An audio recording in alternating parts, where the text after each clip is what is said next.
그러면 수요일에 어떤 사건이 있었죠? 정말 중요한 사건입니다. 다 중요하죠. 향유 여인 사건이 있었어요. 이게 무슨 사건이었습니까?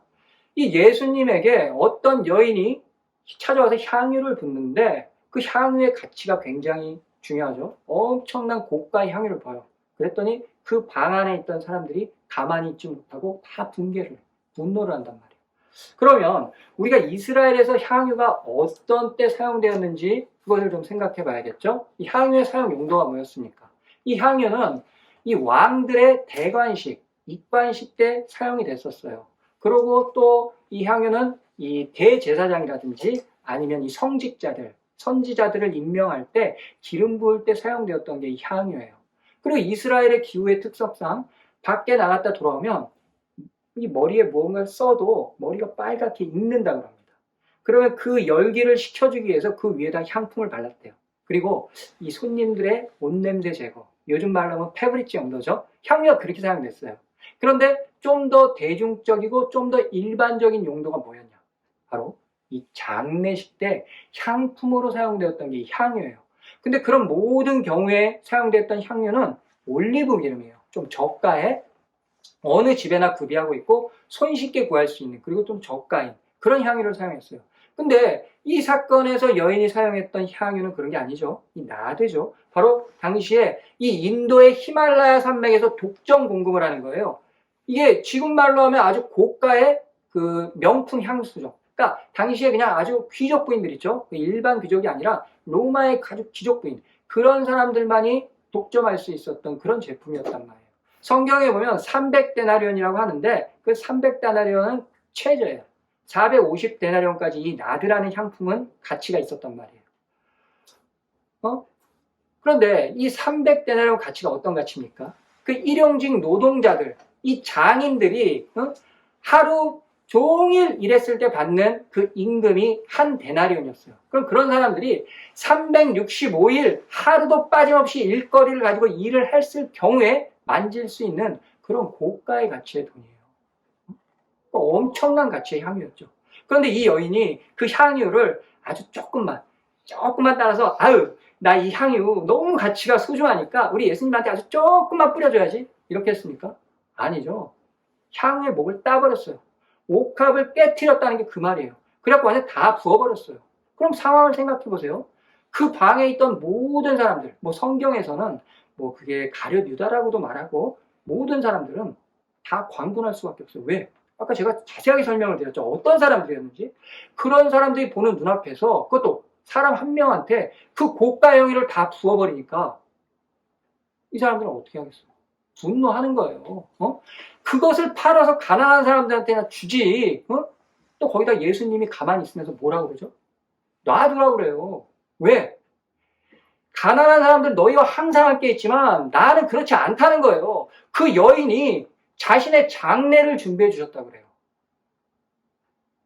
그러면서 이 복음이 전파되는 곳마다 이 여인이 행한 일이 똑같이 기억이 된다고 그래요. 아니, 세상에 예수님에게서 받은 칭찬 중에 이런 칭찬이 어디 있습니까?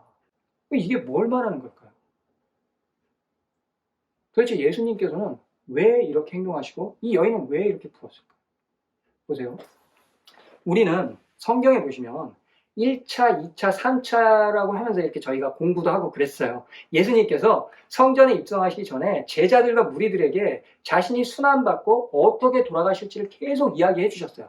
근데 성경에는 그렇게 3차만 나와 있지만 사실 예수님께서는 성전에 입성하시기 전에 제자들에게 3차가 아니라 누누이 얘기해 줬어. 왜? 내가 이제 성에 들어가서 죽게 되면 내 자리를 그대로 지킬 사람들이 제자들이에요. 그 제자들을 준비시키시기 위해서 계속해서 말씀을 해주셨단 말이에요. 어떻게 해서 내가 이렇게 된다. 그런데 성경에 보시면요, 단 한 명도 제자, 12제자뿐만이 아니라 제자 무리들 누구도 예수님의 그 말을 귀담아 들으려고 하지 않았단 말이에요. 근데 오직 유일하게 이 여인만 예수님의 장례를 준비했다고 해요. 그러니까 예수님의 말씀을 들은 거죠. 근데 아직 예수님이 돌아가시거나 부활을 경험한 게 아니에요. 아무런 확증도 없었어요. 그런데 이 여인이 그걸 준비했다고 합니다. 그러니 우리 예수님께서 어떻게 이 여인을 칭찬하지 않을 수 있었겠습니까? 우리가 물론 여인에게 찾아가서 저기요, 근데 그 당시에 진짜 예수님의 장례를 준비하신 건가요? 이렇게 물어보지 않는 이상은 저희는 그 정답을 찾을 수는 없어요. 하지만 우리는 성경을 믿죠. 예수님께서 자신의 장례를 준비하셨다고. 그 여인이 그 향유를 뿌린 의미는 그거예요. 그런데요, 왜 제자들이, 그 수많은 제자들 중에서 단 한 명도 여인 이외에는 이 예수님의 장례를 준비하거나 이 예수님의 말을 귀담아 들으려고 하지 않았을까요? 그들이 생각하는 메시아가 있잖아요. 이제 곧 예수님께서는 자신들이 3년 동안 오래도록 봐왔어요. 세상에 생각해 보세요. 죽은 사람 살리죠. 어떻게 사람이 무리를 걸어가요? 그리고 보리떡 2개하고 물고기 5마리로 어떻게 사람을 그렇게 1000명, 몇천 명을 먹이냐고요. 다 봤단 말이에요. 그러면 예수님은 그만한 능력이 있어. 이제는 군인들을 모아서 6월절 절기 동안에 저 로마를 함락시켜야 되는 그런 상황이에요. 그런데 자꾸 자기가 이제 어떻게 순환받는다, 대제사장들에게 순환받는다, 이게 듣기 좋겠어요? 듣기 싫은 거예요. 자신들이 상상하는 게 아니니까. 거기다가 최후로, 결정적으로 뭐라고 그러죠? 십자가에서 돌아가신대요. 여러분, 그들이 생각하는 십자가요? 지금 우리 십자가 어떻게 생각하죠? 우리에게 십자가가 주는 의미는 그냥 액세서리 정도예요. 손에 차고 목에 걸고, 그리고 굉장히 어떤 절기만 되면, 부활절 절기만 되면 우리 예수님 하면서 영화 한 편 보면서, 그게 우리가 가지고 있는 십자가의 상이에요. 우리는 십자가 얘기를 듣는다고 해서 뭐 공포감이나 어떤 그 십자가의 거부감이 전혀 없어요. 근데 예수님 당시에 이 백성들이 십자가라는 이야기를 들었을 때 그들도 그랬을까요? 아니죠. 그들에게 이 십자가는요, 처형이에요. 처형. 보세요. 이 로마가 딱 2부류에게만 십자가형을 줬어요. 그 첫 번째 부류가 아까 제가 말씀드린 이 팍스 로마나, 로마의 안정, 평화를 위협하는 이 정치군자들, 테러범들 있죠. 이런 사람들에게만 꼭 십자가형을 줬어요. 그것도 이방인들에게. 또 한 부류가 뭐냐? 당시 고대 사회는 노예들이 일반 백성들보다 많아요. 그럼 이 노예를 잘 통제하기 위한 그 통제가 뭐겠어요? 방법이. 바로 이런 십자가 같은 아주 흉악한 처벌이에요. 이 십자가형은 인류가 고안해낸 가장 수치스럽고요, 모욕스럽고요, 처참하고 공포스럽고 정말 고통스러운 죽음이었어요. 이 십자가에 달린 사람들은 그냥 내리질 않아요. 썩어서 시체들을 이 짐승들이 먹을 때까지 가만 놔둔단 말이에요. 그래서 이 노예들이 그런 걸 보면서 다시는 도망가거나 어떤 주인에게 잘못된 행동을 못하도록 그렇게 철저하게 했던 형벌이 바로 이 십자가였단 말이에요. 그런데 보세요. 예루살렘 성 주민들이, 그리고 디아스포라 이방인들이 예루살렘 성을 나가서 지나갈 때마다 저 골고다 언덕을 보잖아요. 그럼 그 위에 그 정치범들이 달려 죽어 있는 걸 매일 본단 말이에요. 그들의 삶이에요, 십자가는. 그 사람들이 보고 싶겠어요? 아예 예수님이 말씀하실 때 이 십자가는 것 자체는 그냥 생각하기도 싫은 거예요. 치가 떨리니까. 그런 의미가 바로 이 십자가였어요. 그래서 당시에 예수님들의 그 대중들이 예수님의 그 순환의 의미하고 그 자신이 어떻게 돌아가신다는 이야기를 들을 때마다 그렇게 회피한 거예요. 듣기 싫어하고. 이 이유가 있었죠. 그럼에도 불구하고 이 여인 한 사람만 우리 예수님의 그 장례를 준비했다는 것입니다. 바로 사복음서 저자들은 이 이야기, 이 사건을 통해서 이 예수님의 참 제자도를, 아니, 이 그리스도인들의 참 제자도를 보여주고 있는 거예요. 이 복음서 안에서. 자, 수요일 날은 이런 사건이 있었습니다. 그리고 다시 목요일 날로 가죠. 아까 목요일 날 제가 말씀드렸죠. 아주 중요한 날이라고. 이 기독교의 기원이 되는, 예전의 기원이 되는 그런 날이에요. 저희 목요일 날 사건 중에 딱 2가지만 살펴볼게요. 뭐냐? 바로 이 세족식 사건과 이 가룟 유다가 예수님을 팔아넘겼던 그 신호, 입맞춤의 사건만 보겠습니다. 자, 예수님께서 식사를 하시다가 겉옷을 탈의하세요. 그러더니 제자들의 발을 닦아주세요. 근데 그때 상황이 어떻습니까?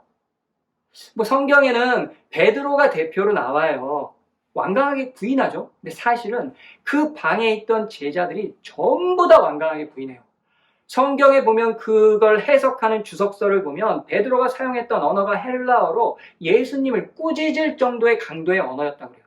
근데 그 사실이에요. 그 당시에 모든 제자들은 아주 완강하게 절대적으로 부인했어요. 왜? 예전에요. 그러니까 예수님 시대에요. 고대에 누군가의 발을 닦아주는 사람들은요, 그런 지위에 있는 사람들이 딱 정해져 있었어요. 누구냐? 바로 이 가정을 범주로 보면 이 가부장의 사회죠. 가장의 발을 이 딸과 부인이 닦아줄 수 있었어요. 근데 그 사람들이 가장 위에 다른 사람을 닦아줄 수 있냐? 그건 아니죠. 율법적으로 절대 안 돼요. 근데 아까 설명드렸죠. 그 더러운 도시. 그 오물 묻은 발을 닦아준다는 거예요. 딸과 부인이. 그럼 반대로 딸과 부인은 발을 이 가장이 닦아주냐? 또 그런 법은 없죠. 가부장 사회니까. 또 한 부류가 있어요. 또 한 대상, 또 한 지위. 누구냐? 바로 노예들이었어요. 그 중에서도 이방인 노예들. 이 예루살렘 땅 안에는 노예가 두 부류예요. 유대인 노예, 이방인 노예. 이 유대인 노예들은 왜 생기냐?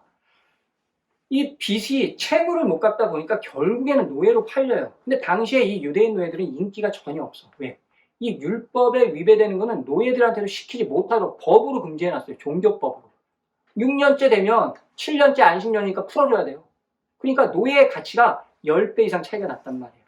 그러니까 율법적으로 금지가 되는 상은 노예들한테 아무것도 못 시키는 거야. 그 중에 하나가 바로 이 타인의 발을 닦아주는 거였어요.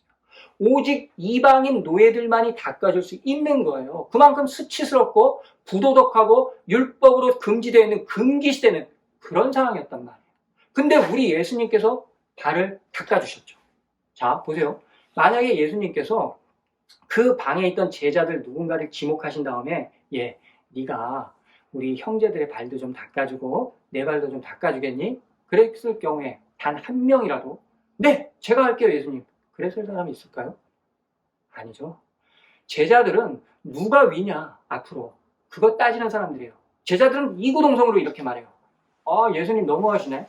아니 그래도 그렇지 우리 문화와 우리 사회 속에서 알잖아요. 발을 닦아주는 게 어떤 메시지 어떤 의미인지.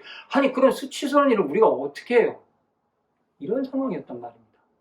그런데 우리 예수님께서 왜 제자들의 발을 닦아주셨겠습니까? 네? 어떤 의미죠? 하나님의 나라예요. 너희들이 믿고 있는 왕이 나라면 그 왕이 지도하는 나라, 그 왕이 다스린 나라는 이런 모습이에요. 이런 모습이라는 거예요. 그러니까 하나님 나라의 가치, 그리고 하나님 나라의 진정한 모습을 이 예수님께서 몸소 보여주신 거예요. 이것도 선지자적인 메시지에 해당되겠죠. 바로 이 세족식은 이런 의미예요. 우리가 지금 생각하는 것처럼 교회에서 그냥 뭐 발을 닦아주는 행위, 뭐 사랑을 전한 중요하죠. 그런데 진짜 의미는 바로 이런 의미가 내포되어 있었단 말입니다. 자, 그럼 두 번째 사건입니다. 가룟 유다가 예수님을 팔아넘기는 그 입맞춤 사건. 여러분, 이 입맞춤도요, 당시에는요, 바로 이 세족식, 누군가의 발을 닦아주는 것처럼, 그런 행위처럼 굉장히 사회적으로 부도덕하고 터부시되는, 한마디로 스캔들감이었어요. 입맞춤이. 이 유대사회뿐만이 아니라 고대 이 로마 사회조차도요, 이 입맞춤에 인사를 하는 건 일반적인 그런 문화가 아니에요. 로마에서도 혹시 귀족 부인들 있죠. 이런 사람들이 어떤 연회장에서 가볍게 서로 인사를 할 때 입맞춤을 주고받았어. 근데 생각해보세요. 그럼에도 그럼 이 가부장의 사회죠. 이런 데서 이 입맞춤이 통용이 될까요? 이 문화적으로, 역사적으로 전혀 해당이 안 되는 사항이에요. 금기시되는 사항. 어쩌면 남의 발을 닦아주는 것보다 더한 그런 행위가 이 입맞춤이죠. 그런데요, 실제로 이 예수님이 시작한 예수님의 공동체들은요, 서로 간의 인사가 입맞춤이었어요. 이게 뭘 의미할까요? 연합됐다는 거예요. 우리가 하나라는 거예요. 그리고 예수님이 누누이 강조하시는 게 뭐죠? 하나님의 나라는 어떤 나라다? 지위, 성차별, 빈부의 격차 이런 게 없는 거예요. 너희는 똑같다는 거예요. 그래서 예수님이 그걸 시작하신 거예요. 그래서 제자들끼리는 자신들만의 고유한 그 문화 코드처럼 이 입맞춤이라는 인사, 지금 우리는 기독교라고 하죠. 이 그리스도교의 인사법이 있었어요. 아주 독특한 방법이죠. 그래서 여러분, 바울 서신을 보면 그 서신서의 말미에 바울이 뭐라고 항상 해요? 너희가 서로 입맞춤으로 문안하라. 이게 추상적인 표현이 아니에요. 실제로 너희가 입맞춤으로 인사하라는 이 그리스도교의 독특한 인사법이었어요. 그런데 예수님께서 겟세마네 동산에서 이 가룟 유다가 찾아왔을 때 굉장히 당황해하세요. 그러시면서 뭐라고 그러죠? 유다야, 내가 입맞춤으로 나를 파느냐? 그렇게 말씀하세요. 그럼 우리 예수님께서 가룟 유다가 자신을 파는 걸 몰랐나요? 그 사건을? 알고 계셨죠. 요한복음에 보면 유다야 네가 할 일을 빨리 나가서 행하라 그래요. 예수님은 다 알고 계셨어요. 그런데 왜 그렇게 당황해 하셨을까요? 이 입맞춤의 의미가 있잖아요. 그동안 3년 넘도록 내가 너희들을 가리키면서 그토록 우리의 하나됨, 그리스도 공동체의 그 상징적인 약속인데 그거를 어디다 사용한 거야? 자기 스승을 십자가에 내주는 데다가 사용한 거예요. 그뿐만이에요. 공동체의 약속을, 공동체를 팔아먹는 데 유다가 사용한 거예요. 예수님은 여기에 놀라신 거예요. 바로 가룟 유다의 입맞춤에는 이런 의미가 있었습니다. 자, 이렇게 예수님께서는 유다의 입맞춤을 신호로 해서 이제 대제사장 가야바의 집으로 체포당해서 이제 이송됩니다. 이게 목요일 날까지의 사건이에요. 여러분 이제 거의 다 왔죠? 금요일 날 남았습니다. 금요일 날 아주 중요합니다. 왜? 예수님의 체포 신문이 있었던 날이니까. 자, 그러면 저희가 이제 금요일 날로 한번 가볼게요. 이 금요일 날 그 재판이 중요하죠? 그 재판의 배경을 한번 먼저 살펴볼게요. 먼저 그 시간적인 배경을 한번 살펴보면 그때가 어떤 때죠? 이 유대인들의 절기인 명절입니다. 제가 처음에 정답을 하나 딱 말씀드리면 이 재판은 그냥 비공식적인 불법 재판이에요. 인민재판과 같은 불법 재판. 왜? 유대인들은 명절 절기 동안에 절대로 이 산헤드린 공회에서 종교 재판을 개회하지 않아요. 그 사람들의 법이에요. 명절 동안에. 더군다나 재판, 이 신문이 있었던 시간이 언제예요? 지금 밤 시간이에요. 새벽 시간. 그게 대낮 아니에요. 겟세마네 동산에 잡히셨을 때가 한밤중이었어요.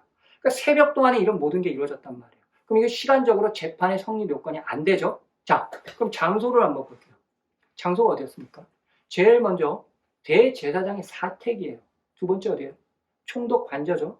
빌라도가 헤롯궁의 관저를 들었죠. 그 관저였어요. 그럼 여러분 생각해 보세요. 지금 말로 하면 우리가 지금 시대로 계속해서 번역을 해야지 쉽겠죠.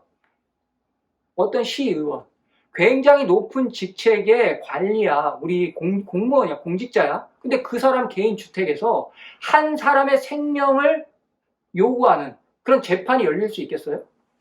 없어요. 그러면 미국 대사관, 독일 대사관 문을 활짝 열어놓고 백성들이 그냥 자유롭게 출입하면서 거기서 한 사람의 생명을 목적으로 하는 재판이 열리겠습니까? 못 열려요.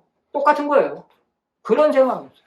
그러면 재판을 위한 성립 요건 중에 장소로서도 이거 불합리한 것이죠.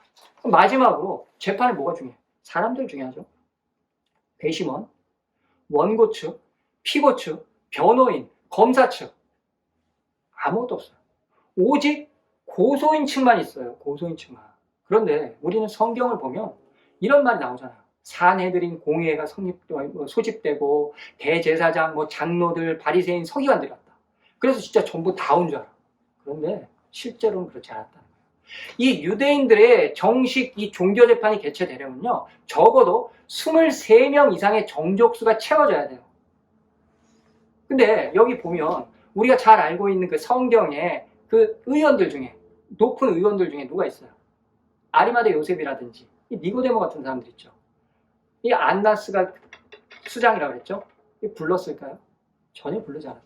지금 이게 뭐냐면요, 쉽게 말하면요, 아까 성전의 모습을 그대로 갖다 놨다고 생각하세요.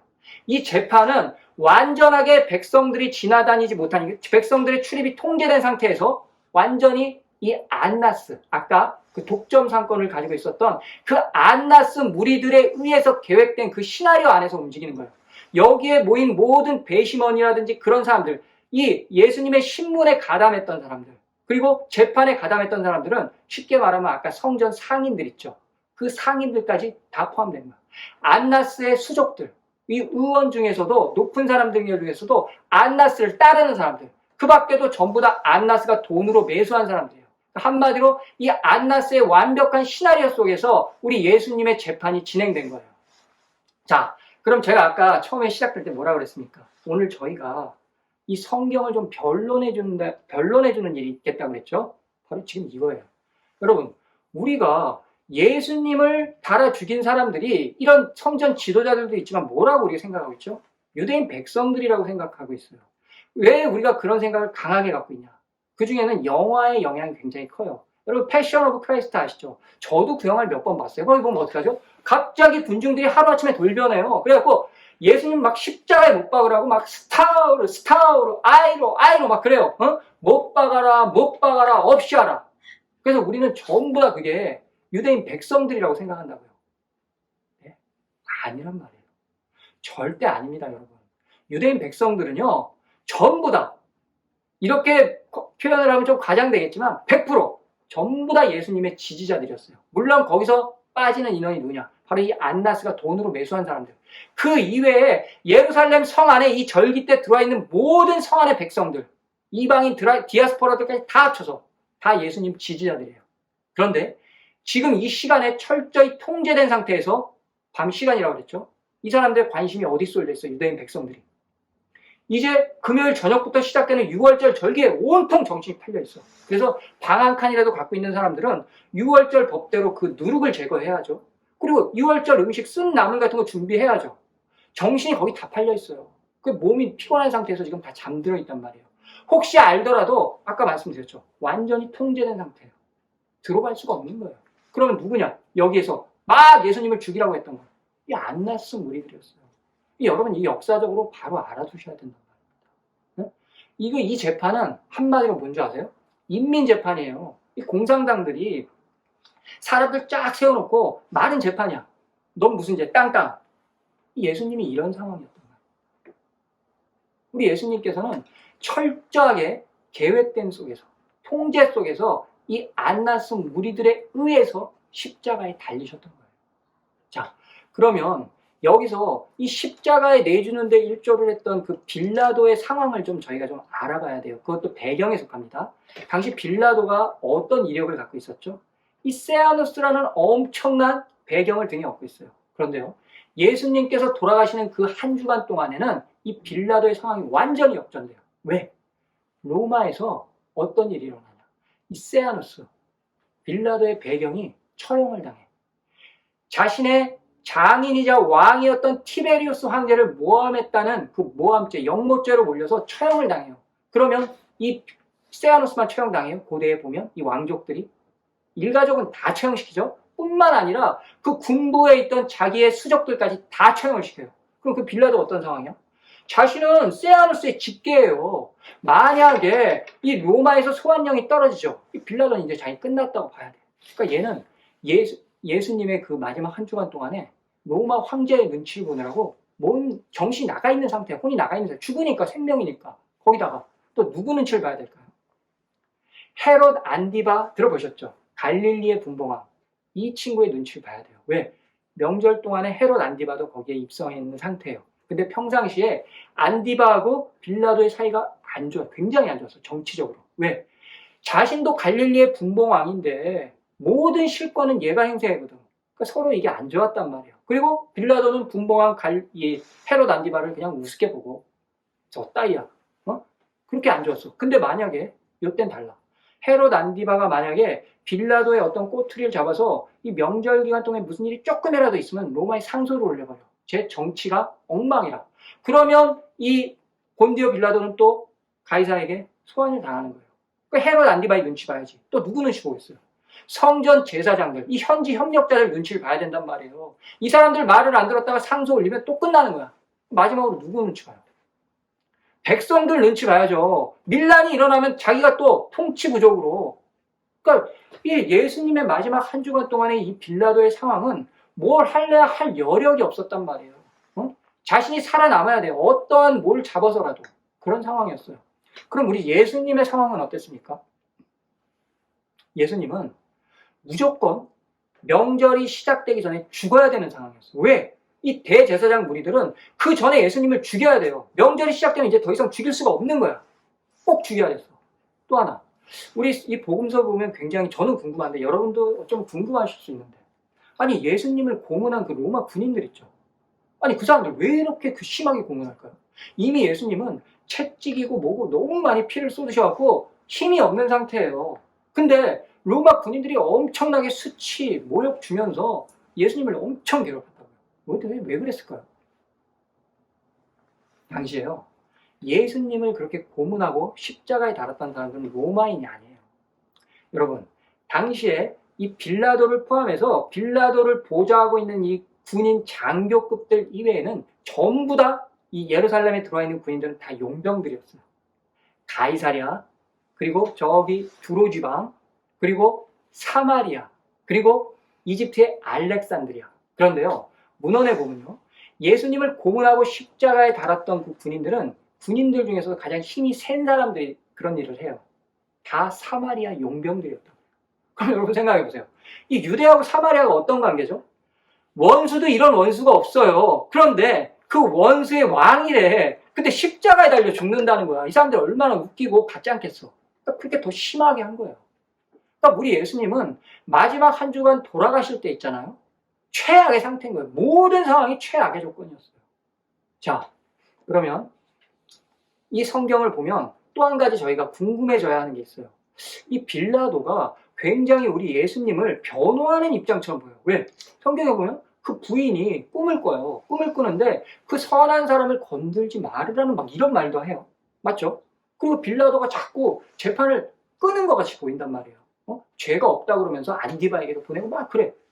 그래서 우리들은 이 빌라도는 약간 좀 선한가 보다 이런 착각에 빠질 수 있단 말이에요. 근데 여러분, 이 역사적으로 진짜 실제적으로는, 그리고 성경에 그 흔적들이 남아있는데 빌라도는 최고로 악독한 사람이라고 이 기독교의 역사가들이 전해줘요. 필로라든지 이 우리가 잘 아는 요세푸스, 타키투스 이런 사람들의 문헌에 보면 이 빌라도를 어떻게 표현하냐. 사람으로 탈을 쓴 사람 중에 가장 악독한 사람. 이 사람의 목숨을 모기 목숨보다 생각지 않고 또 정치적으로는 아주 약삭빠른 이리와 같은 사람이 바로 이 빌라도라고 표현을 해요. 그러면 이 빌라도는 이때 뭘 하고 있었냐? 포커페이스 하시죠. 자신의 중심을 드러내지 않는 게. 이게 성경의 흔적들이 다 나타납니다. 보세요. 빌라도가 예수님을 헤롯 안디바에게 보내죠. 사실 빌라도는 굳이 그럴 필요 없어요. 왜? 사형 권한 자기에게 있으니까 끝내면 돼. 근데 왜 빌라도의 헤롯 안디바에게 보냈을까요? 자신의 책임을 조금 회피한다는 의미도 있지만 이 안디바의 입장이 중요한 거예요. 안디바 입장에서 뭐겠어요? 나를 그동안 무시했는데 이 많은 백성들이 모이는 이 절기 때 나에게 예수님을 보냈다는 건 나를 인정해 준 거야. 갈릴리 분봉 왕으로서. 기분이 좋죠.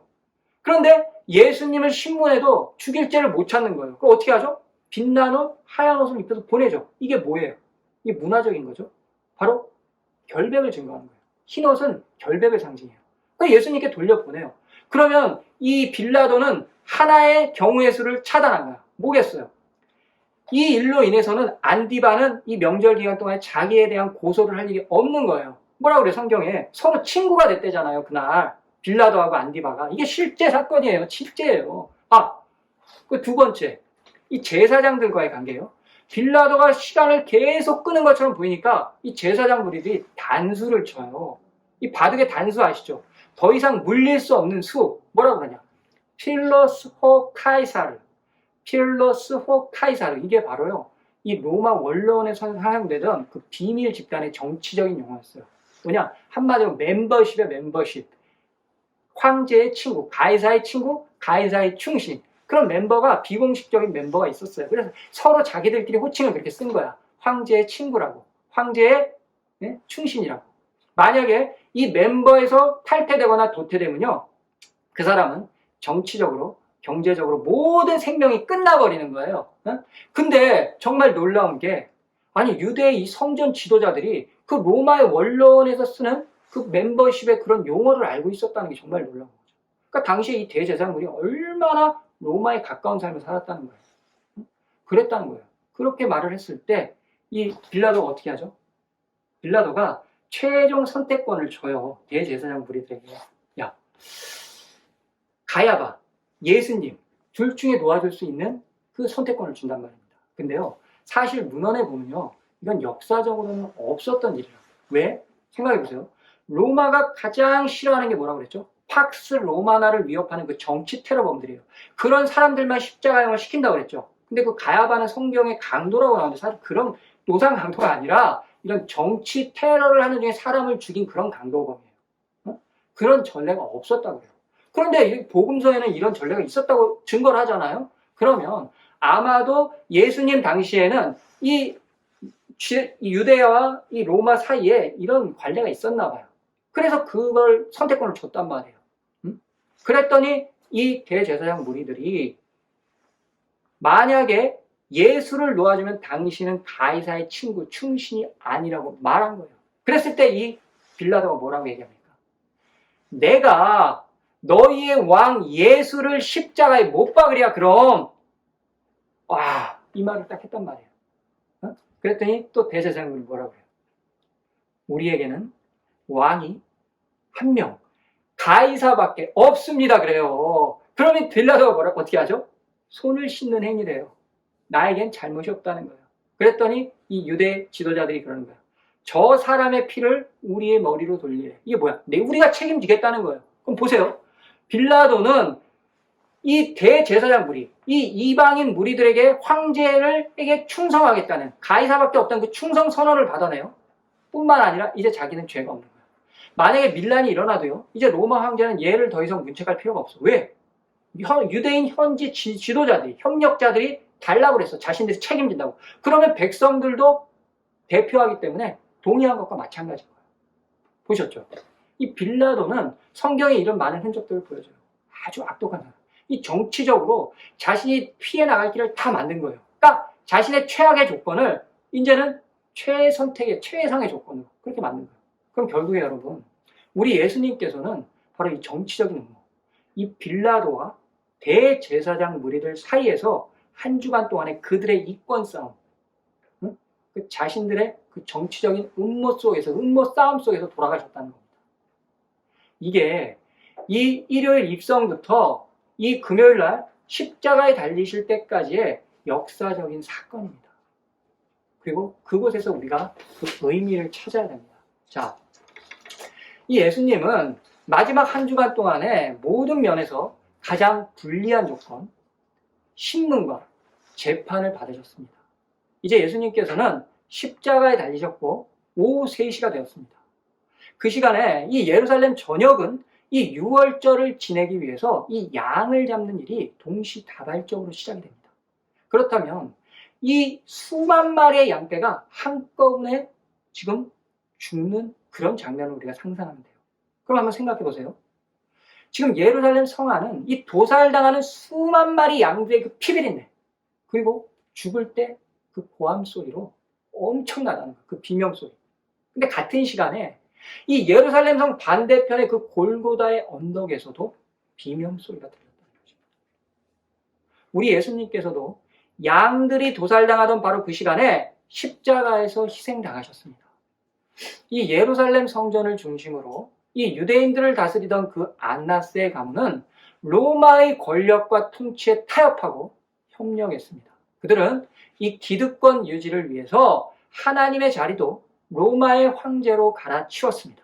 이 로마와의 거래를 통해서 협력을 했기 때문에 백성과 성전을 지킬 수 있었다는 것이 이 대제사장 무리들의 주장이었습니다. 그들이 이 백성과 하나님의 성전을 살린 것입니다. 그런데요, 하나님께서는 그들을 심판하셨습니다. 열매가 없던 무화과 나무처럼 하나님의 집인 이 성전으로서의 기능을 상실한 채 제국의 정치 원리를 따라서 자신들의 사업과 이권, 이 권력을 위한 새로운 예루살렘 성전의 법을 만들어 갔던 것입니다. 오직 그들만의 나라를 위해서였습니다. 그 나라에는 더 이상 하나님이 주인이 아니십니다. 예루살렘 성전을 요새로 삼고 안나스와 그의 무리들은 자신들의 나라를 지켜나갔던 것입니다.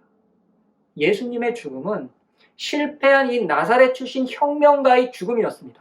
이 성전의 지배체제에 끊임없이, 그것도 공개적으로 대항을 했던 예수님의 패션, 예수님의 열정에 대한 당연한 귀결, 당연한 죽음이었습니다. 그리고 이 역사적으로는 지배체제의 행복을 위한 희생제물이 되신 것입니다.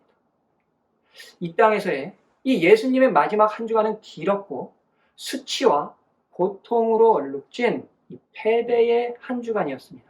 하지만 그 한 주는 누가 하나님의 편이었는지, 하나님의 뜻이 무엇이었는지를 인류에게 확인시켜주는 새로운 나라가 시작되는 한 주간이었습니다. 예수님께서는 말씀대로 부활하셨습니다. 그리고 실패한 것처럼 보였던 이 예수님의 제자들을 통해서 이 그리스도교는 하나님의 나라를 전하는 유일하고도 가장 영향력이 있는 종교가 되었습니다. 예수님께서는 재림하셔서 종말의 심판을 하실 것입니다. 하지만 우리는 그 전에 이 예수님의 지상에서의 그 마지막 한 주간의 사건, 그 십자가의 죽음을 통한 그분의 메시지를 통해서 무엇을 가져야만 하는 것입니까? 예수님께서 우리에게 끝까지 보여주셨던 그 저항과 싸움은 의미가 무엇입니까? 그것은 폭력이나 이 교만하고 거만한 태도의 저항이 아니었습니다. 예수님이 자신의 생명을 버려가면서까지 저항을 했던 목적은 하나님의 나라를 보여주시기 위함이었습니다. 그 나라의 가치가 무엇인지 주님은 율법을 폐하러 오신 것이 아니라 하나님께서 주신 그 율법을 완전하게 완성하려고 오셨던 것입니다. 그리고 완성하셨습니다. 그분의 죽음은 수치와 불명에 패배였다고 하기엔 너무나 크고 지속적인 파장을 남겨주었습니다. 그것은 이 땅의 교회들과 저희 그리스도인들입니다. 예수님께서는 성전과 하나님의 백성들이 올바른 기능을 하기를 바라셨습니다. 그들의 바른 역할, 그리고 열매를. 예수님의 관심은 온통 하나님의 나라였습니다. 그래서 그 나라를 위해서 저항과 이 십자가의 길을 선택하셨던 것입니다. 이제 교회는 다른 역할과 기능으로 열매를 맺어야 할 때입니다. 교회와 성도들이 해야 할 한 가지의 사명은 하나님의 말씀입니다. 교회는 하나님의 말씀을 전하고 그 말씀을 따르기 위해서 존재합니다. 이것이 교회와 저희 그리스도인들의 다른 역할과 기능인 것입니다. 성전은 하나님께 제물을 올려드리고 그분의 은혜에 감사하며 기도를 드리는 하나님의 집이었습니다. 그런데 그곳은 직무를 유기하고 다른 역할을 거부하며 온갖 부패와 부정이 난무하는 강도의 소굴이 되었습니다. 교회는 세상의 문화와 세상이 할 일들을 교회 안으로 끌어들이는데 시간, 물질, 능력을 낭비해서는 안 됩니다. 하나님이 아닌 다른 것들로 교회 안을 채워넣는 다른 역할과 기능을 거부하는 강도의 소굴이 되어서는 안 된다는 것입니다. 진정 교회는 하나님의 말씀으로 바른 역할과 기능을 되찾아서 주님께서 바라시는 그 열매를 보여드려야만 합니다. 저 자신과 통역성경에 함께하는 모든 여러분들께 호소합니다. 부디 교회의 이 사명을 모두가 잘 감당하셔서 이 그리스도인으로서의 바른 역할과 기능을 성공적으로 수행하시기를 간절히 소망합니다. 그리고 이 사명이 주님께서 그 한 주간 동안에 우리에게 보여주셨던 그분의 열정에 대한 응답이 될 것입니다. 감사합니다.